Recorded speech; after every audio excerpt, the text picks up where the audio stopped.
it's Carrie. I'm here with Lindsay Hey from guys. Truly Teas, and we're mid-show here, but wanted to give a look at the new show, Good Bytes, by Chicago Foodie Sisters, and so we're going to record the rest of the show and share it so you can get a preview. Alright, so let's get back to talking tea. Okay, so how about as far as seasonally, what are some of those, like, you know, pumpkin spice in the fall is everywhere. What are some of your seasonal blends that you offer? So in the fall, you'll see pop back up my licorice roots, my pumpkin spice. It's fall, y'all, will definitely be back in stock, and I will also be bringing back my spicy green for the seasonal. And then during the winter months, I will have my winter sugar plum, which was a new release last year, a huge hit, so I decided to bring it back again this year. 'Tis the Season, which has always been a huge hit. It's a really nice, bold, cinnamony tea, and it's got a little bit of mint in there too, so it's really good. It's surprising notes on your tongue. That sounds wonderful. Mm-hmm. What about, so where do you come up with these recipes? Are you coming up with them entirely on your own? Are you kind of taking inspiration from other teas that you try from other companies? Definitely a lot of inspiration from my customers.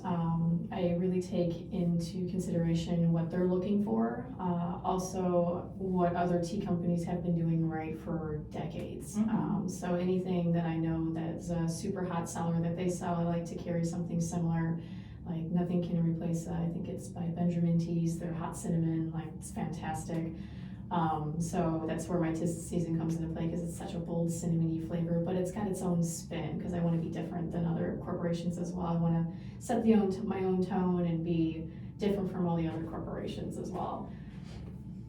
Okay, and how about like this time of year? Do you do a lot of iced tea also, or are you? Oh yeah, I do a lot of iced teas. So right now my fruity blends are probably my most popular, and of course my health blends, they're popular year round. But right now my iced teas such as berry hibiscus has been really popular right now. I usually always have that one to sample cold at events. Or my honeybush sunshine, which is really good too. My energized repair, which is a lemon citrus green tea. So I've got plenty of iced tea options for every tea enthusiast. Oh wow, those sound wonderful. So the process of the tea making, so you're getting the dried ingredients Yes. so you're not doing that process yourself? Yeah, no, so I'm not growing it, guys. Let's be honest here. I can't even grow a house plant. So I would love to start it though. I did, however, buy a Camellia sensis plant, which if some of you guys aren't familiar with, the Camellia sensis plant is actually the one plant that grows all the teas.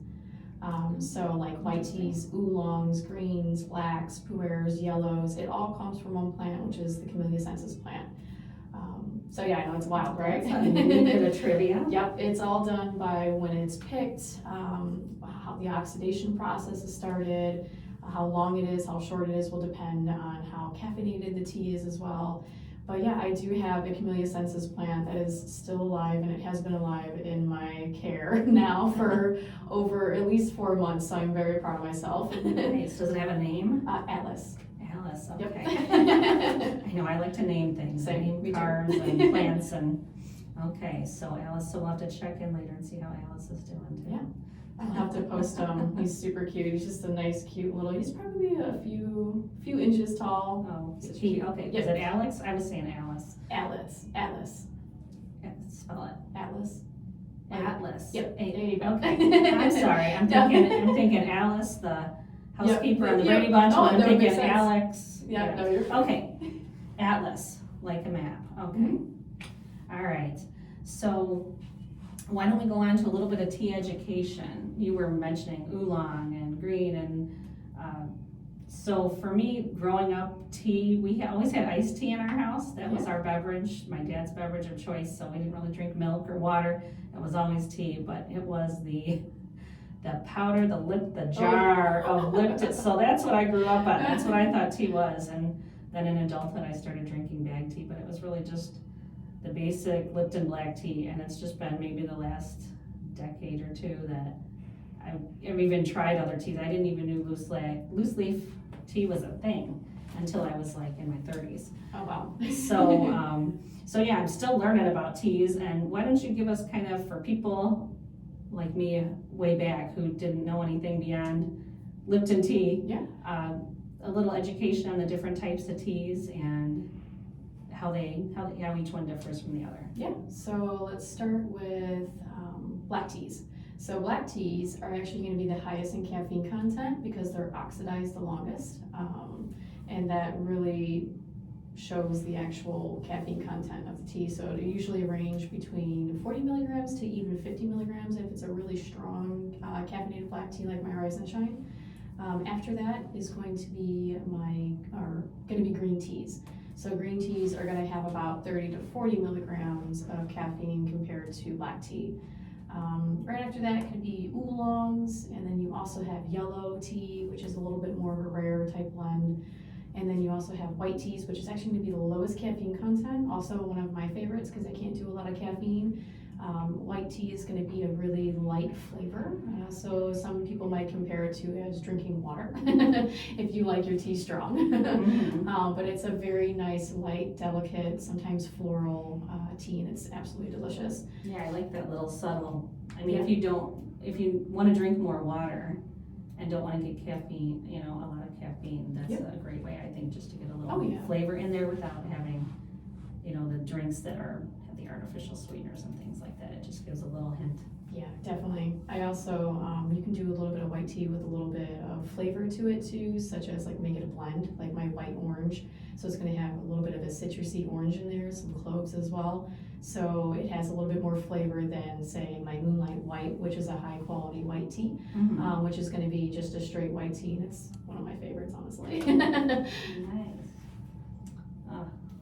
So you said you're inspired by different suggestions and requests from customers, and what are your favorites? What are some of the favorite ones that you have that do you kind of lean toward producing some of those favorite ones of yours? I try not to produce the favorite ones of mine because I am kind of what they say a true tea drinker. So I like just one blend type teas.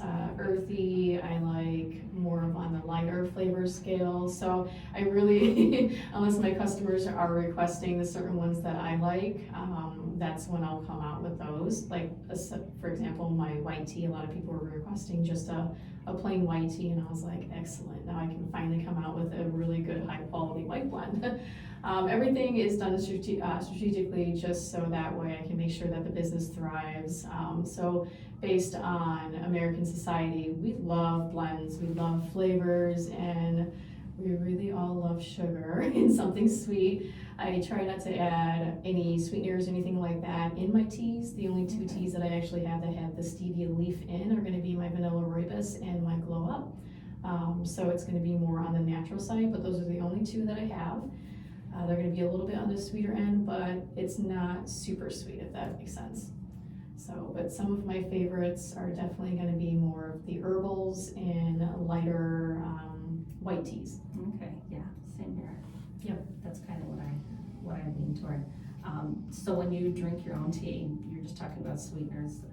Are you like a honey person? Do you add a lot of sugar? Do you do unsweetened? How do you drink your tea? So I typically drink it unsweet. So if you catch me, like, I haven't been to McDonald's in years, but if you catch me at McDonald's, I'm getting the unsweet tea. I'm one of those people, I always get the unsweet tea, and they're like, that's not American. And I'm like, but it's so much better though. It is.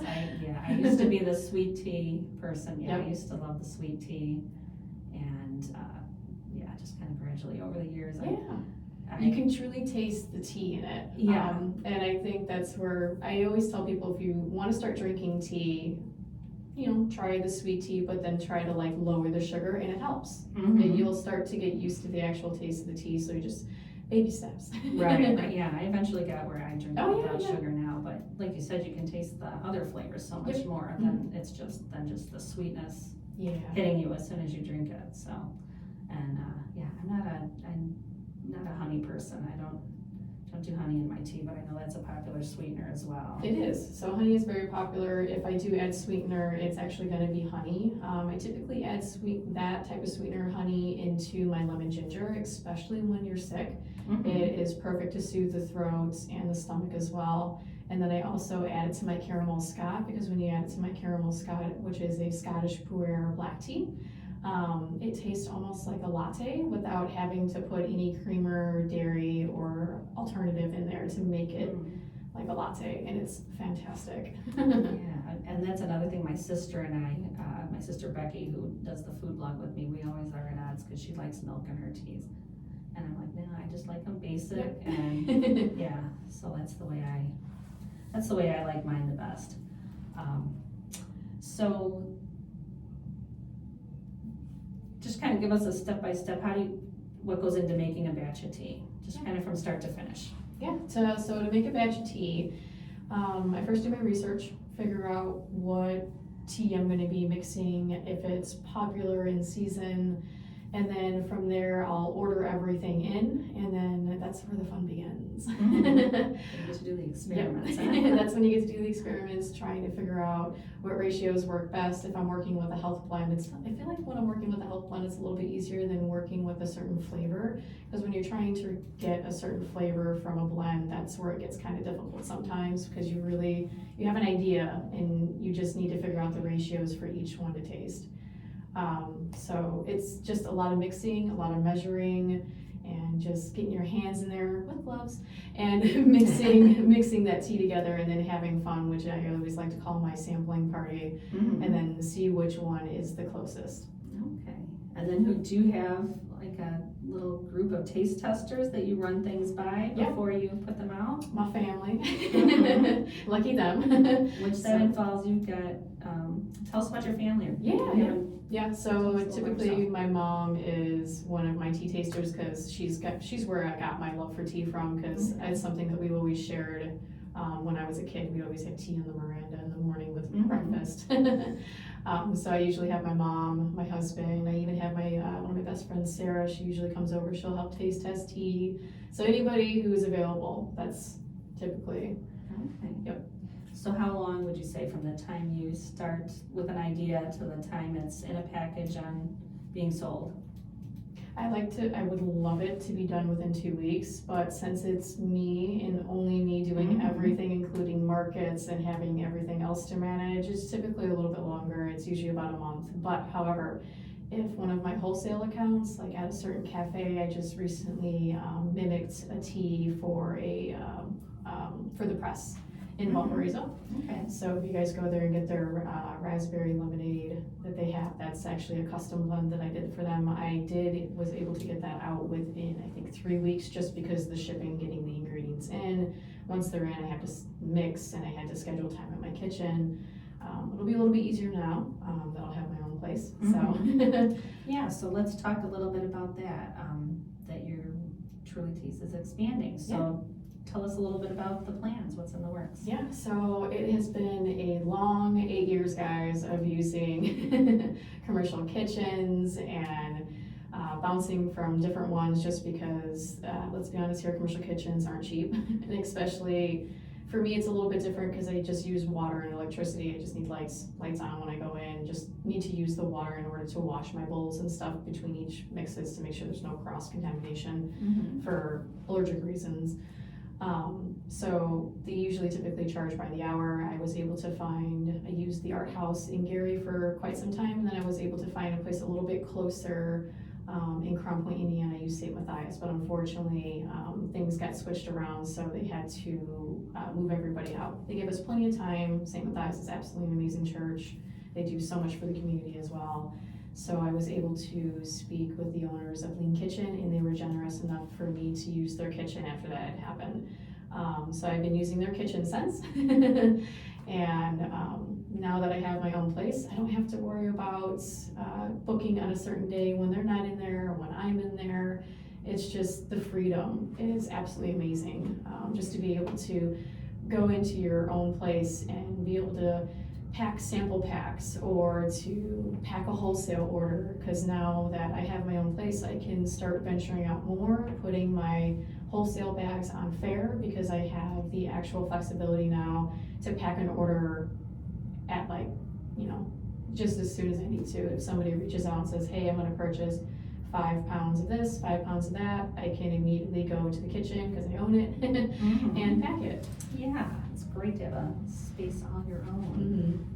Yeah, so I mentioned that you are at the Valparaiso Market on Tuesdays and Saturdays, but I know you do other markets, so tell us a little bit about, you know, what all goes into your job, all the places you are. Oh yeah. They call me the traveling tea lady. So I travel all over. I will go into Illinois. I have gone down to Tennessee. Unfortunately, that didn't work out this year because of the crazy flooding that they had. We didn't find out about until 2 hours before we got down to our Airbnb, which is unfortunate. But I have gone out to Tennessee. I have gone up into Michigan. You can find my products overseas as well, just because of fair, which is absolutely great. So, but yeah, the markets are probably one of my most favorite things to do, just because I get to see all my amazing customers' faces. I get to talk to them. I really get to help them find which herbal teas that they're looking for, whether it's just for a family party, for themselves, or even for a health benefit that they're looking for, because they're trying to get away from all their prescriptions, stuff like that. Anything to help my customer feel better, have a better experience with tea, and just kind of get away from the big box name brands, because you know some of the stuff they have a lot of additives, and I try to always stay away from all that. So. Okay, wonderful. One thing I wanted to ask about, because you've been mentioning some health teas, and we're not giving medical advice, of course. Absolutely not. But what are there's teas are associated with different health properties, and so what are some of the benefits of teas? What are some of the teas that you would want to drink for specific things? Like you said, for sleeping, chamomile is something that's good for inducing sleep. So tell us about some of the healthy teas you have, some of the health benefits of them. Yeah, so some of my really popular ones are going to be that Relax Sides Out, because the chamomile in there will help you relax. The valerian root, natural sedative. You can also buy that in pill form, actually, over the counter. And then you can also do like something like my turmeric root, which is really popular. So my turmeric root, that is great for anti-inflammatory properties. It contains ginger in there as well, which is also great for anti-inflammatory. And of course, you can't forget the whole black pepper, because with that whole black pepper, it will maximize the absorption in your stomach for the turmeric root to really have its anti-inflammatory properties. I also have a blissful belly tea. That one is kind of exactly what it sounds like. It's to make your stomach feel blissful. If you eat a heavy dinner, it's great to drink that tea, because it also has licorice root in it, which is also great for the stomach, but it also gives a natural sweet flavor. It does not taste like black licorice candy. Licorice root is usually naturally added to teas for its health benefits to help soothe the stomach, and also because it's naturally sweet without actually being a sweetener. Very interesting. Yeah, that's a lot of good information. One other thing, I still am not sure. Some of them give you a specific temperature, and I'm bad with directions. Sometimes I just make it and I just, okay, it's hot enough. But there are specific temperatures that are ideal for different teas, Yes, correct? So can you go into that a little bit about the best ways to brew your tea? Yeah, so I always highly recommend, they have these little like tea kettles now that are electric, and you can plug them in, and it will have actual temperatures that you can press on them, and they'll say oolong, black, green, white, and that'll actually give you the correct temperature for your tea. And the reason why this is important is because some teas are more delicate than others because of that oxidation process. The black teas are going to be a little bit more hardy, which is why they're always at the highest temperature, 212, whereas your greens are going to be a little bit more delicate, so it's going to be at 175, and then it goes down from there. So your white teas are going to be your most delicate, typically you're lighter in heat as well. Okay. And how about when you're making iced tea? What I mentioned that my childhood tea was the Lipton. So that's the iced tea I know. But so when you do iced tea, you brew it as you normally would and then ice it down to cool it? Is that how you? So my favorite way of doing it, because if you pour it over ice, you're going to water the flavor down a little bit. So if you really want to keep all of that flavor without watering it down, I always do hot brews first, and it's also the quickest. So when you do the hot brews, you just brew it up hot, then put your tea in there, let it steep forever long. It's typically a little bit longer than your average, what it says on the bag. So like, for example, my Energize and Repair, it says 1 to 2 minutes. Typically when I make a picture of that to bring to events, I usually taste test a lot. That one's usually between like 8 minutes instead of 1 to 2 minutes, because it has to steep in so much water versus just 1 cup. So that's where that comes in. Yeah. Okay, and all of your tea packages have instructions Yes. and let you know Yep. how long to steep them and what temperature and? Yeah, so every bag will have the general information on the front. It'll have the servings. It'll either for herbals 1 to 2 teaspoons, or for like your blacks and greens, it'll just say 1 teaspoon per 1 cup of water. It will also have on there the temperature that you guys will have to steep your tea, and then how long it needs to be steeped for. And then on my regular size bags, like my 2 ounce and 3 ounce bags, because my other smaller ones, they're too small to put the other additional information. Yep. But if you flip them over, they'll actually have written instructions on there too for you. Okay. Now how about, I used to quite a bit in the summer would do sun tea, where I would just do, one of those big carafes and put a handful of tea bags in there and let it sit in the sun for a couple hours. Is that something you recommend for your teas or that you do yourself? Yep, so I do sun teas as well. My brother actually loves sun tea, so he'll make a lot of like my English breakfast out of sun tea a lot all the time during the summer. So I do have a tea blog on my website, and I have different ways on there. It'll tell you how to just brew up a regular 1 cup of tea to how to do overnight steeping for iced tea. It'll tell you how to do sun teas, and then I also have a bunch of recipes on there with my teas as well. Okay, and as a reminder, if you're just tuning in, this is the Good Bytes with Chicago Foodie Sisters radio show. Our guest today is Lindsay with Truly Teas, a local loose leaf tea company. And you just mentioned a blog on your website, so tell us your website and where you can be found online. So you can find me at www.trulyteas.com, and on there you'll be able to find all my blends. You'll either find my entire collection on one page, or you can search by decaf, caffeinated, or caffeine free. I also have that amazing tea blog that I absolutely love, and I take pride and joy into that. So I even take all my original photos as well, so most of the photos on there are all going to be mine.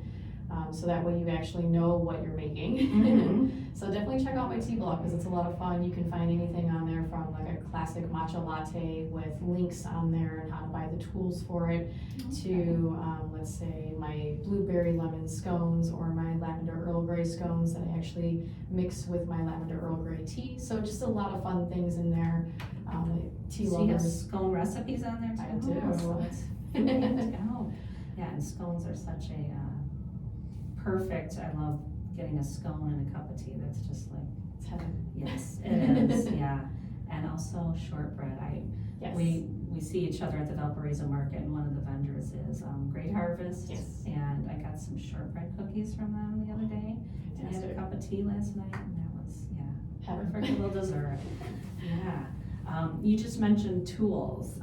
So I see sometimes at your booth you have some different accessories. So why don't you tell us about some of the other things you have besides tea that help in making a perfect cup? Yeah, so for me, I carry a bunch of different types of infusers. I also carry empty tea bags for you.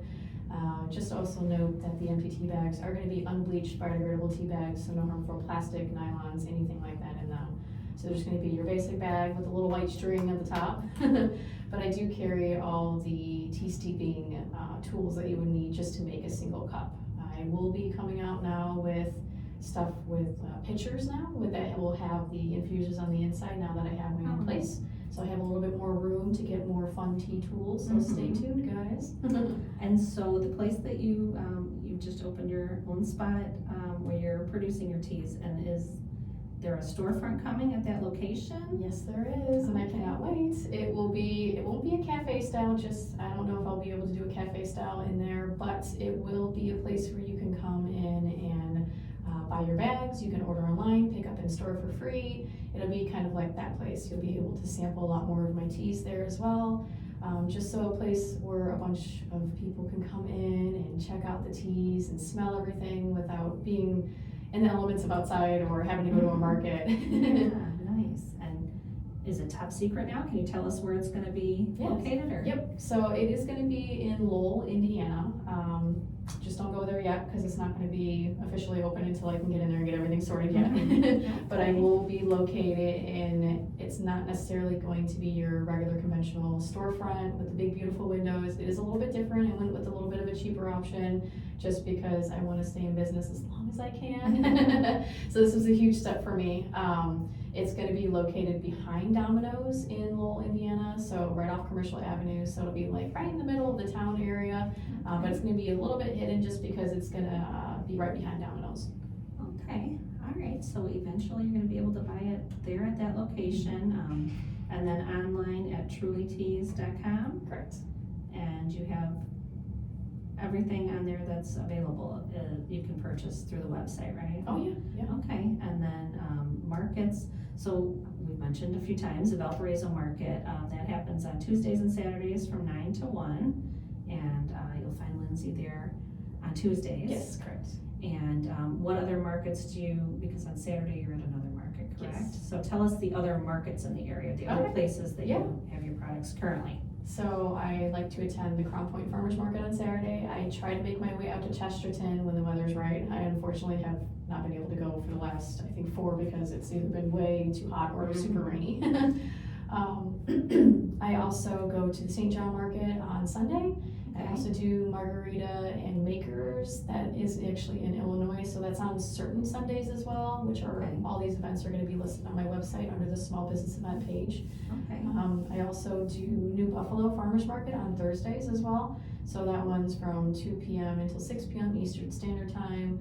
And then just any other little pop-ups that, you know, come up in the area. So like Shipshawana on the Road, I've been really sticking with the one that they do in December and in the spring at the Valpo location at the Porter County Fairgrounds. So you typically do that one every year.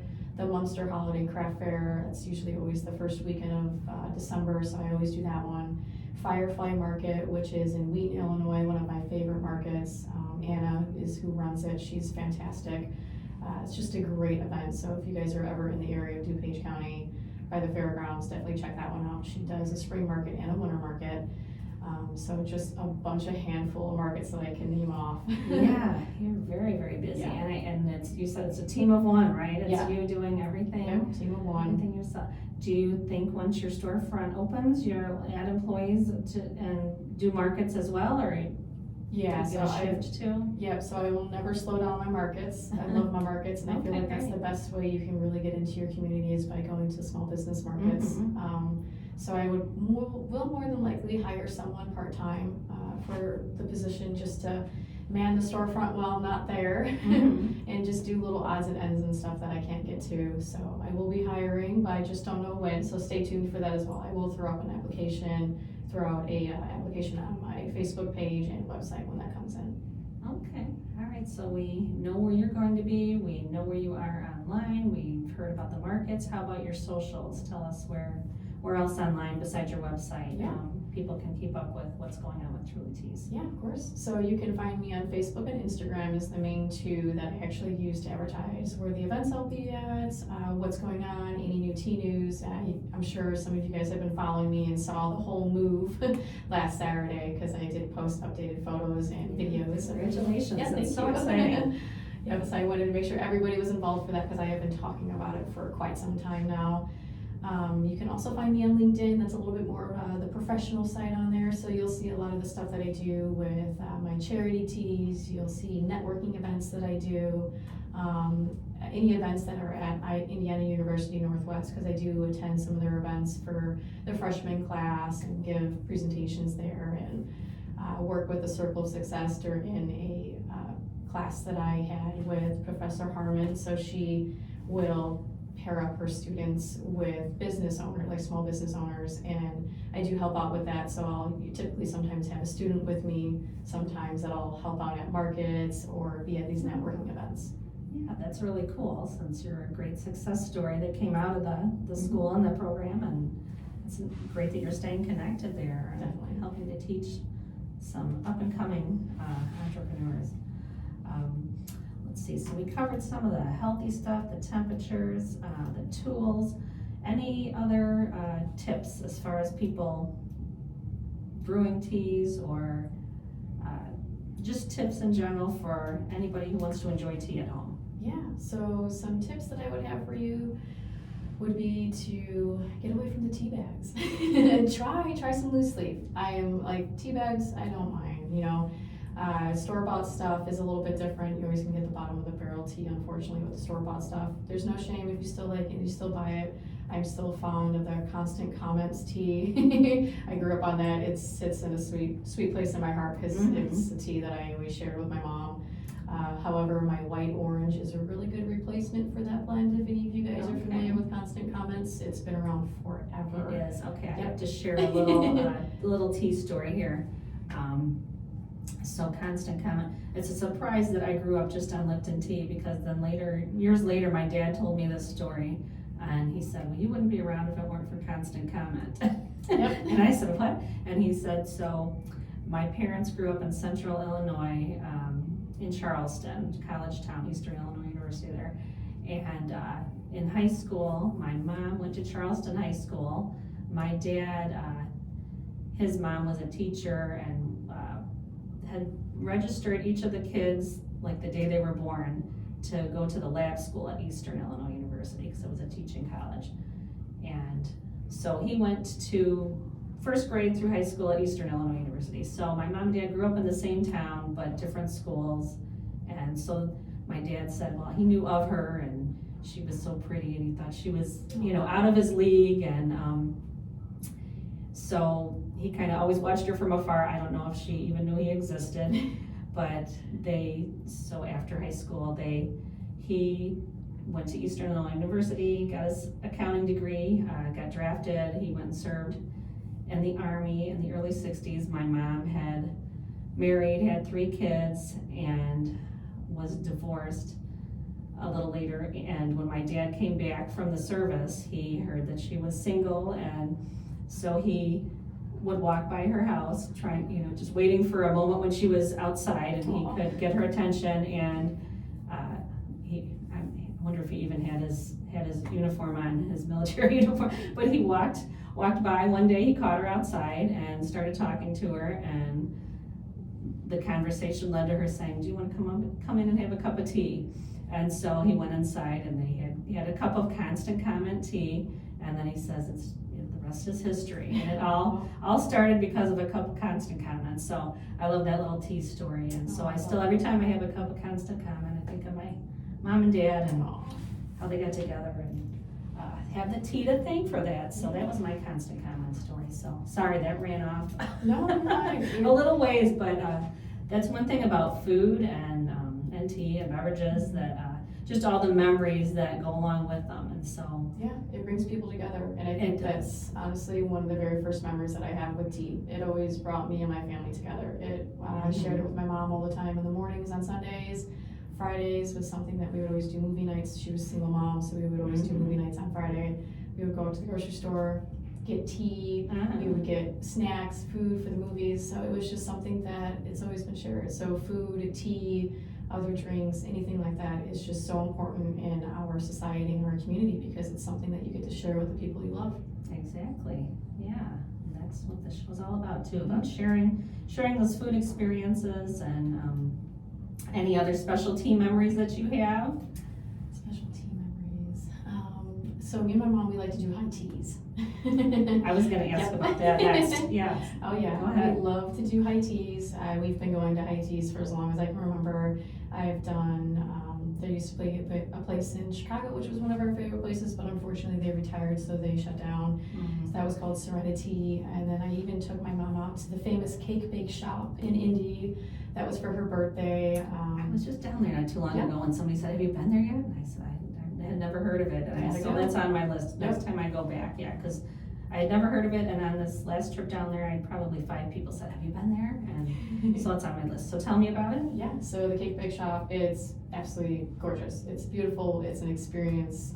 So if you guys ever go there, definitely check it out. If you're in the Indy area, they have delicious sweet treats, drinks, and you got to try the high tea. Get a little champagne if that's your thing. If not, always just stick with the tea.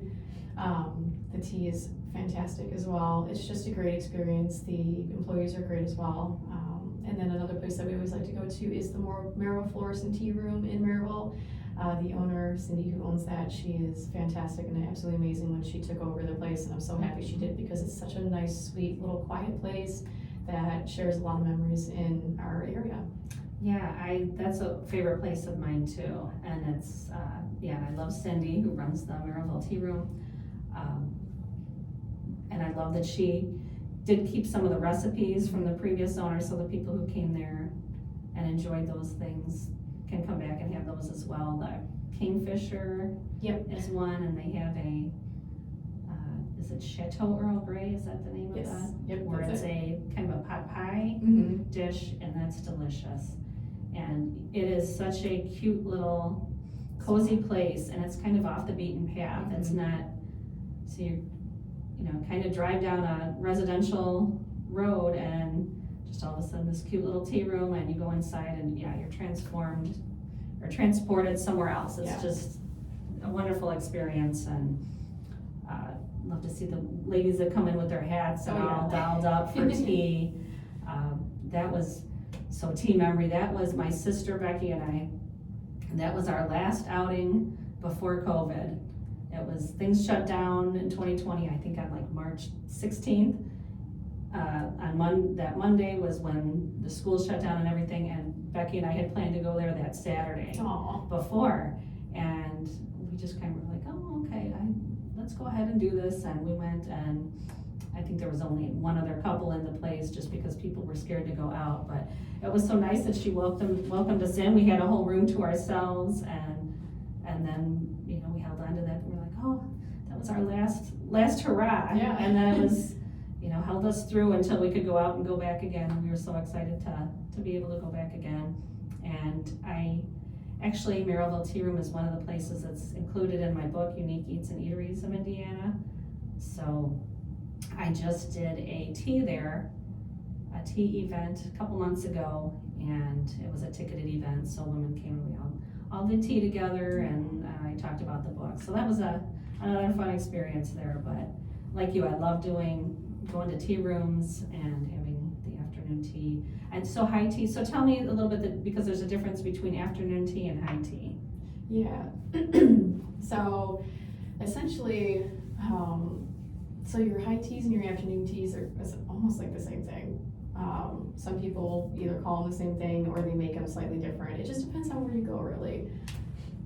Yeah, I love the ones where they bring out the 3-tiered trays. There's a place called Pico and Bean in Tinley Park. Oh, okay. Have you been to that one? I have not. Yeah, that one I love. They do the tiers, and they bring out, and it's usually savory sandwiches on the bottoms, on the bottom tier, and then scones in your middle one, and then some desserts at the very top. At the top, yeah. So that's a good one that I love. And have you ever been to the Drake for their tea? I haven't. So my mom isn't a big Chicago person, which is why we have not hit up Chicago yet. I'll go with you sometime if you need a tea buddy. It's amazing. I mean, the place, the hotel itself is amazing anytime, but at Christmas, when they decorate for Christmas, it's I bet it's gorgeous. And so, so I've been there for, my sister and I went for the holiday tea, and it's so popular, they kind of extended. I think they start it before Thanksgiving, maybe even early November, and then they run it through mid to end of January. And so sometimes it's nice even to go like in January after the holiday rush and just kind of go and chill. And it's things, it's still, everything's still decorated, but the hustle and bustle is quieted down a little. So that's a perfect time to go. But they do the lovely tiered presentation, and just amazing bites that you get to try. There was a harpist one time when we were there, and another time carolers. So there's always some extra little entertainment element to it, and it's just a fabulous experience. And then I think my favorite one just did earlier this year. I was in Milwaukee at the Pfister Hotel, which is one of the historic hotels of America, and just this gorgeous, luxurious structure. And they have one portion of the building that was added on, I think in the 1960s, and goes up to about 23 floors. And they have a space called Blue up on the 23rd floor. So it's overlooking Milwaukee. You can see, you know, the waterfront and beautiful. And they do an afternoon tea there. Okay. So my husband and I were up in Milwaukee and we did this up in the 23rd floor and beautiful views. And that was the first time I had where they did a tea presentation where he brought out the whole cart and, you know, brought out each one and you'd smell it and you'd get to try it and add, they'd have the dried fruits that you could select to add to it. And we had a really cool guy named Juan who did our presentation, and so that was so much fun. I love going to tea rooms. Pinecone Cottage is another one that my sister and I love. That one's in Downers Grove, I believe. But any other tea experiences that stand out for you? Honestly, I'm working so much. So I have a lot of tea experiences with like high tea, stuff like that. Before I really started the business, we typically go back to the same ones right now. Yeah. So we just haven't been able to venture out to any new ones just yet. But other tea experiences, honestly, I think it's just sharing now that I have this endless amount of tea always at my fingertips, and just being able to mix and do all kinds of things with tea. It's still sharing it with my mom. So I love to share new teas with my mom. My husband also really likes teas. He really likes my ceremonial matcha as well, so I'm always making him matcha lattes in the morning. And it's become just something that we do every day. It's nice.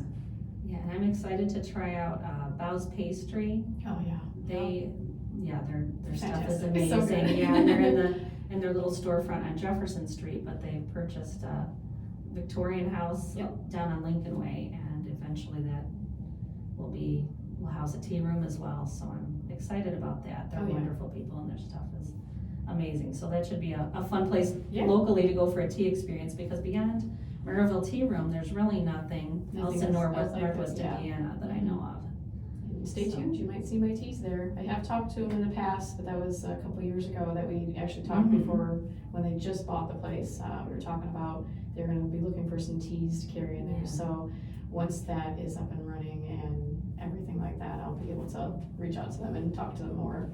So And you said like you've done a collaboration with the press. What are there some other restaurants or stores in the area that are carrying your teas? Yeah, so I used to carry my stuff at Alley Cats here in Buffalo, but it was getting kind of hard for me with the distance to get back and forth. So stay tuned for that. I may or may not be back in Alley Cats. So they're absolutely great though. If you guys have ever been to Alley Cats, super cute, cool place. They do so many cool things at that place. You can also find me at Susie's Cafe. So if you guys go in to order a cup of tea, they will bring out a little basket and it'll have a bunch of my single serving size.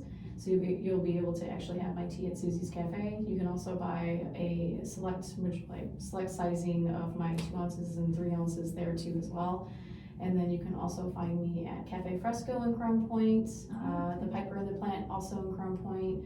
Practically Your Magic Garden events, she does carry my teas, and she actually just had a summer solstice event there where she made my butterfly pea flower sparkling lemonade recipe. And I've been hearing it from a bunch of my customers who actually attended the event. Unfortunately, I was unable to go because I had an event. But a lot of people were coming in and buying more of the butterfly pea flower tea for me because they love the recipe so much. So you can find it there. You can also find it in New Buffalo, Michigan at Isavive. If you guys have not been to Isavive before in New Buffalo, Michigan, definitely have to try it. The name speaks for itself. It's definitely a complete different vibe once you walk in. Jeremy, the owner, and his wife, they did a fantastic job with this cafe. Just between the details of the decorating to the food to the drinks, there's honestly nothing bad there. Wow. So if you have not been there, I haven't. It's definitely a place for you to try out. Okay.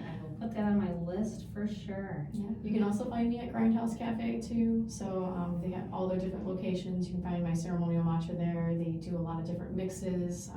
Usually the tea of the month will sometimes have my blends in there too. So you can find an assortment of my retail bags and then also get it served there. Wonderful. Just wow, you're all over it. Yeah. There's more, but I can't think of them off my head right now. Well, thank you so much for joining us today. It's been wonderful chatting with you. Again, we were talking with Lindsay from Truly Teas. You can find her at some markets around the area and find her online at Truly Teas if you want to place an order. to be shipped. She's now in new headquarters, and so keep an eye out for her new storefront. And anything else that we missed that we need to throw in here before we wrap up? I also do a free local delivery option for certain zip codes. I do have those zip codes posted on my website just because we mentioned shipping and buying online. Okay. And a free local pickup option here in Valpo. So you guys can, once you check out, you just pick up, you just select the free drop-off location and pickup location at Simcoe Signs. Wonderful. Great. Well, thanks so much for being with us today. And we thank you for joining us on the Good Bytes radio show with Chicago Foodie Sisters. We thank Albano's for being our sponsor. And we'll see you next time on the Good Bytes show.